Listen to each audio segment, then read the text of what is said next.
আসসালামু আলাইকুম রহমতুল্লাহ। আলহামদুলিল্লাহ, আসসালাতু ওয়াসসালামু আলা রাসূলিল্লাহ। সুপ্রিয় চ্যানেলের বন্ধুরা, আশা করি আল্লাহর অশেষ মেহেরবানিতে আপনারা সকলে ভালো আছেন। আলহামদুলিল্লাহ, আমিও ভালো আছি। প্রতিদিনের মতো আজকে একটা গুরুত্বপূর্ণ ভিডিও নিয়ে আসলাম আপনাদের সম্মুখে। আজকে যে বিষয় নিয়ে কথা বলবো সেই বিষয়টা হলো অভাব অনটন দূর করার দোয়া। আমাদের ভিতর অনেকে আছে অভাব অনটনের জন্য স্বামী স্ত্রী ঝগড়া করতে থাকে। অনেক সময় এমনও হয় যে অনেক আপুরা তার স্বামীর হাতের মারধর খায় বা স্বামী নির্যাতন করে। কিসের জন্য নির্যাতন করে?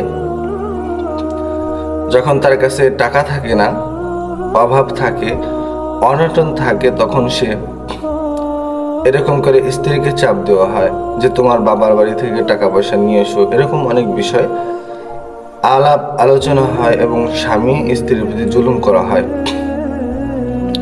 আবার অনেক সময় হয় যে টাকা পয়সা থাকে না, এরপরে সে বিভিন্ন রাস্তা খোঁজে, খারাপ রাস্তা খোঁজে।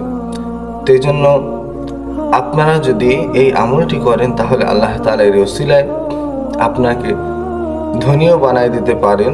প্রতিদিন এই ফজর এবং মাগরিবের নামাজের শেষে এই দোয়াটি পড়তে হবে। দোয়াটি হলো সালামুন কওলাম মির রব্বির রহিম, সালামুন কওলাম মির রব্বির রহিম। প্রত্যেক দিন ফজর এবং মাগরিবের নামাজ শেষে 50 বার পড়তে হবে, 50 বার। এতে যদি আপনি নিয়মিত পড়েন তাহলে আল্লাহ তাআলা এই আমলের ওসিলায় আপনার সারা জীবনের যত অভাব অনটন আছে এগুলো সব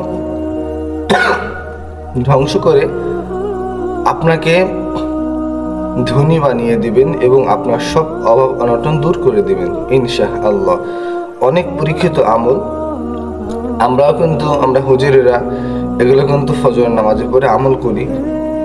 তো আপনারাও আমল করতে পারেন। এটা কোরআনের একটি আয়াত, সালামুন কওলাম মির রব্বির রহিম।